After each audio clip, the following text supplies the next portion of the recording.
جو دل محبت مصطفیٰ سے خالی ہو حقیقت میں وہ ایمان سے خالی ہے۔ پیارے نبی صلی اللہ علیہ وسلم کی پیاری مسجد کی زیارت کی نیت سے سفر کرنا باعث اجر ہے، باعث ثواب ہے۔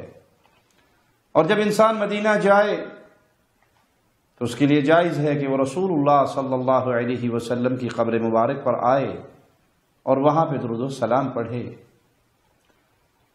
قبر مبارک پر کھڑے ہو کر اللہ کے نبی صلی اللہ علیہ وسلم پہ درود پڑھے۔ کسی اہل ایمان کا اس بات سے اختلاف نہیں، درود و سلام پڑھنے کا حکم ہے۔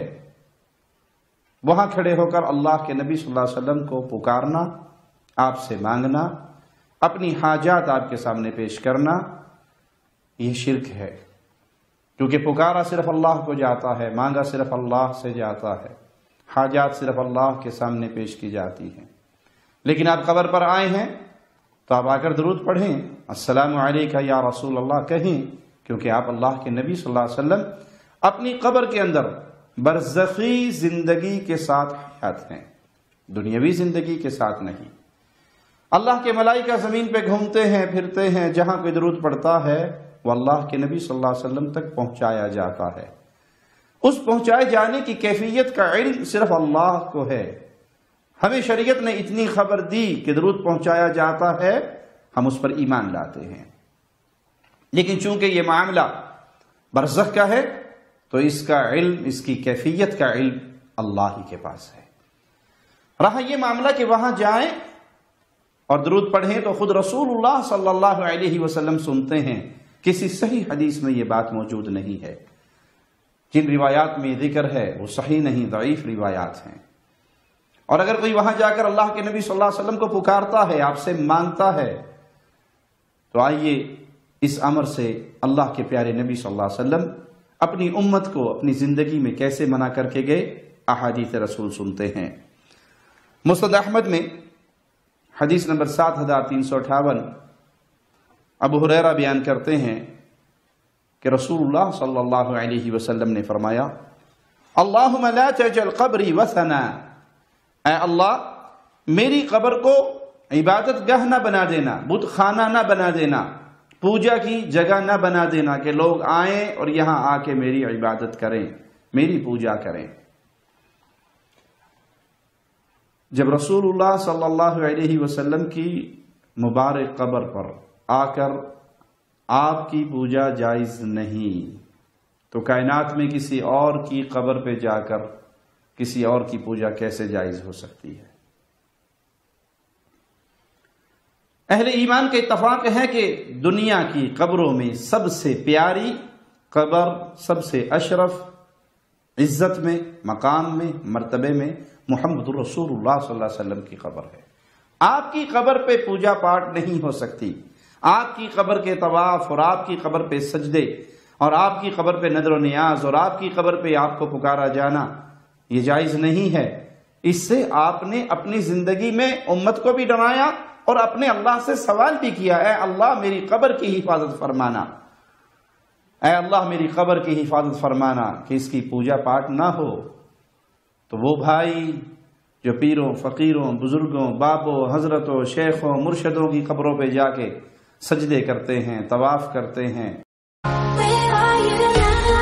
کو چومتے ہیں، چراغ جلاتے ہیں، چادریں چڑھاتے ہیں، دیے جلاتے ہیں، پھولوں کی نذرانے پیش کرتے ہیں، ارگ گلاب سے غسل دیتے ہیں، وہ سوچ لیں کائنات میں سب سے افضل قبر محمد الرسول اللہ کی ہے صلی اللہ علیہ وسلم۔ اور آپ اپنی قبر کے بارے میں دعا کر رہے ہیں، اللہم لا تجعل قبری وثنا، اے اللہ میری قبر کو بت خانہ نہ بنا دینا، عبادت کا مرکز نہ بنا دینا، لوگ آئیں اور یہاں پر میری پوجا کریں۔ لعن اللہ قوما، اللہ کی لعنت ہوتی ہے اس قوم پر۔ کس قوم پر؟ ان کا جرم کیا ہوتا ہے؟ یہ فرمان امام الانبیاء کا ہے، امام کائنات کا ہے، امام اعظم کا ہے، کسی شیخ، مرشد، مولوی، حضرت کی بات نہیں کہ کلمہ پڑھنے والا یہ کہے کہ یہ تو آپ کا شیخ ہے، یہ تو آپ کا پیر ہے، یہ تو آپ کا امام ہے، یہ تو آپ کا حضرت ہے، یہ اس کا فرمان ہے جس کا کلمہ پڑھے بغیر کوئی بندہ مسلمان نہیں ہو سکتا۔ اللہ کی لعنت ہوتی ہے اس قوم پر، اتخذوا قبور انبیائہم مساجد، جو اپنے نبیوں کی قبروں کو عبادت گاہ بنا لیتے ہیں۔ اللہ ان پر لعنت کرتا ہے۔ اپنے بزرگوں کی قبروں پر چادریں چڑھانے والوں، عرس منانے والوں، دیے جلانے والوں، چراغاں کرنے والوں، عرق گلاب سے اور سندل سے غسل دینے والوں، اس پہ سجدے کرنے والوں، اس کا طواف کرنے والوں، اس کے نام پر ذبح کرنے والوں، اس کے نام کی سبیلیں لگانے والوں، اگر تم کلمہ گو ہو، اگر تم مسلمان ہونے کے دعوے دار ہو، اگر تم رسول اللہ صلی اللہ علیہ وسلم سے محبت میں، عقیدت میں، پیار میں سچے دعوے دار ہو کہ ہم پیارے نبی کی محبت کو اپنے دل میں کوٹ کوٹ کے بھر چکے ہیں، تو تمہارے آقا، تمہارے امام اعظم، تمہارے قائد اعظم، تمہارے رہبر اعظم محمد الرسول اللہ صلی اللہ علیہ وسلم خبر دے رہے ہیں، اللہ کی لعنت برستی ہے اس قوم پر جو اپنے انبیاء کی قبروں کو عبادت گاہیں بنا لیتے ہیں۔ ابو داؤد میں حدیث نمبر 2042 ہے، سیدنا ابو ہریرہ رضی اللہ عنہ وارضاہ بیان کرتے ہیں کہ رسول اللہ صلی اللہ علیہ وسلم نے فرمایا، لا تجعلوا بیوتکم قبورا، اپنے گھروں کو قبرستان نہ بناؤ، ولا تجعلوا قبری عیدا، میری قبر کو میلہ گاہ نہ بناؤ۔ سبحان اللہ، بڑے سادہ الفاظ ہیں، بڑی سادہ باتیں ہیں اور دل کے اندر اترنے والی ہیں اگر اس دل میں مصطفیٰ کا پیار علیہ الصلوۃ والسلام زندہ ہو تو۔ اپنے گھروں کو قبرستان نہ بناؤ، کیا معنی؟ قبرستان میں نماز نہیں پڑھی جاتی، تم نوافل اپنے گھروں میں پڑھا کرو، اور میری قبر کو میلہ گاہ نہ بناؤ۔ پیارے بھائی، اے کلمہ پڑھنے والے مسلمان، اے پیروں فقیروں بزرگوں کے میلوں پہ جانے والے، وہاں میلہ لگانے والے، پیارے نبی صلی اللہ علیہ وسلم اپنی قبر پر میلہ لگانے سے منع کر رہے ہیں، اس کو عید اور عرس اور میلے کی جگہ بنانے سے منع کر رہے ہیں۔ تو کائنات میں اور کون ہوگا جس کا میلہ لگانا جائز ہوگا، جس پہ اکٹھ کرنا جائز ہوگا، جس پہ ایک تاریخ طے کر کے اس کا عرس کا دن مقرر کر کے وہاں ہزاروں کا مجمع کرنا جائز ہوگا؟ اللہ کے نبی صلی اللہ علیہ وسلم یہ عمل تو اپنی قبر کے بارے میں منع کر رہے ہیں کہ میری قبر کو وَلَا تَجْعَلُوا قَبْرِي عِيدًا، میری قبر کو میلہ گاہ نہ بناؤ۔ وَصَلُّوا عَلَيَّ، جہاں کہیں بھی ہو مجھ پہ درود پڑھو، جہاں کہیں بھی ہو مجھ پہ درود پڑھو۔ درود پڑھنا افضل ترین عبادتوں میں سے ایک عبادت ہے۔ الزام دیتے ہیں اور جھوٹا الزام دیتے ہیں اہل بدعت اہل الحدیث کو کہ یہ درود پڑھنے سے منع کرتے ہیں۔ سبحان اللہ، اہل الحدیث نے درود تراشنے سے منع کیا ہے، درود پڑھنے سے منع نہیں کیا، درود گھڑنے سے منع کیا ہے، درود پڑھنے سے منع نہیں کیا۔ سب سے پیارا درود وہ جو اللہ کے نبی نے آپ کو دیا، وہ پڑھیے۔ اپنے پاس درود تاج ہزاروں قسم کے بنا کر، اس کی اجازت نہیں ہے۔ آپ تراشیں نہ، بنائیں نہ، غلو نہ کریں، اس کے اندر شرکی الفاظ کو شامل نہ کریں، لیکن وہ درود پڑھیں جو رسول اللہ صلی اللہ علیہ وسلم نے آپ کو دیا، اور جہاں کہیں ہے وہاں سے پڑھیں۔ لوگوں نے تو تراش لیے، بڑا مشہور ہے درود تاج، اور پیروں فقیروں بزرگوں کے ناموں پر بڑے بڑے درود مشہور ہیں۔ اس پر آئیں جو رسول اللہ صلی اللہ علیہ وسلم کی مبارک زبان سے آپ کو ملا ہے۔ درود ابراہیمی پڑھیں، درود پڑھیں، صلی اللہ علیہ وسلم کی تسبیح کریں۔ آپ کا نام سنیں تو آپ کی زبان سے فوراً یہ ترانہ ادا ہو، کہاں پر ہو، جہاں کہیں ہو۔ فَإِنَّ صَلَاتَكُمْ، تم جہاں پر بھی ہوگے مجھ پہ درود پڑھو گے، اور وہ درود مجھ تک پہنچایا جائے گا، تم کہیں پر کیوں نہ ہو۔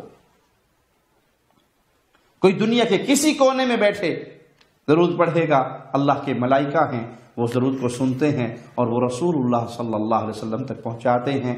اس کی کیفیت کیا ہے؟ برزخ کا معاملہ ہے۔ برزخ کے معاملے میں ہمیں شعور نہیں دیا گیا، اس دنیا والوں کو برزخی زندگی کا شعور نہیں ہے۔ اللہ کے پیارے نبی صلی اللہ علیہ وسلم نے حکم جو دیا، اہل ایمان پر لازم ہے کہ اس حکم پہ عمل کریں۔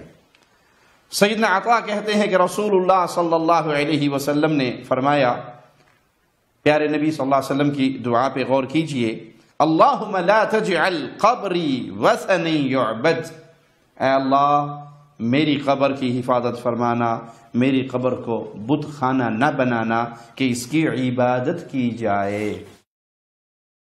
آج قبروں کی عبادت ہوتی ہے، قبروں کا طواف ہوتا ہے، قبروں پہ سجدے ہوتے ہیں، قبروں کی طرف منہ کر کے نمازیں پڑھی جاتی ہیں، چمٹے بجاتے ہوئے، سرنگیاں بجاتے ہوئے، ڈانس کرتے ہوئے قبروں کا طواف ہوتا ہے۔ بے حیا بے پرد عورتیں زلفیں کھول کے دھمال ڈالتی ہیں۔ دیکھیے اس بے حیا عورت کو، یہ کس طرح بابا کے مزار پر آ کر لوٹ پوٹ ہوتی پھر رہی ہے۔ اس کا جسم بھی نظر آ رہا ہے، اس کا چہرہ بھی عیاں ہے، اس کے بال بھی کھلے ہوئے ہیں۔ یہ تم نے اپنے ملنگوں، پیروں، فقیروں، بزرگوں کی قبروں پہ یہ بے حیائی کے مراکز قائم کیے ہوئے ہیں۔ میرے نبی صلی اللہ علیہ وسلم نے اپنی قبر کے حوالے سے اپنے اللہ سے سوال کیا، اے اللہ میری قبر کی حفاظت فرمانا، میری قبر کی کہیں پوجا نہ شروع ہو جائے۔ اشتد غضب اللہ علی قوم، جو قوم یہ عمل کرتی ہے اللہ کے غضب کا کوڑا اس کے اوپر برستا ہے۔ کون سے عمل؟ اتخذوا قبور انبیائہم مساجد، وہ قوم جو اللہ کے انبیاء کی قبروں کو عبادت گاہیں بنا لے، اس پر اللہ کا غضب نازل ہوتا ہے۔ مسند احمد میں 3666 نمبر روایت ہے، عبداللہ بن مسعود رضی اللہ عنہ وارضاہ کہتے ہیں کہ رسول اللہ صلی اللہ علیہ وسلم نے فرمایا، اِنَّ لِلَّهِ فِي الْأَرْضِ مَلَائِكَةً، سیاحین اللہ کے فرشتے ہیں جو زمین میں گھومتے پھرتے ہیں، یبلغونی من امتی السلام، میری امت میں سے جو کوئی سلام پڑھتا ہے وہ اس کا سلام مجھ تک پہنچا دیتے ہیں۔ اللہ ہمیں اپنے پیارے حبیب کی محبت عطا فرمائے، درود و سلام کثرت سے پڑھنے کی توفیق عطا فرمائے۔ خوش نصیب ہے وہ مسلمان جو رسول اللہ صلی اللہ علیہ وسلم پہ درود و سلام پڑھتا ہے۔ جو ایک دفعہ درود پڑھتا ہے اللہ اس پر 10 رحمتوں کا نزول فرما دیتا ہے۔ جو صبح شام 10 دفعہ پیارے نبی صلی اللہ علیہ وسلم پہ درود پڑھ لیتا ہے اس کو قیامت کے دن اللہ کے نبی کی شفاعت نصیب ہوگی۔ شرط یہ ہے موحد ہو، یہ سارے فضائل اس کو ملیں گے جو موحد ہوگا، جس کے عقیدے میں توحید خالص ہوگی، اور جو شرک کی لعنتوں کے ساتھ وہاں پر پہنچا، جو شرک کی غلاظتوں کے ساتھ وہاں پر پہنچا، اس کا کوئی عمل اللہ کے ہاں قبول نہیں ہونے والا۔ اقول قولی ھذا واستغفر اللہ لی ولکم ولسائر المسلمین۔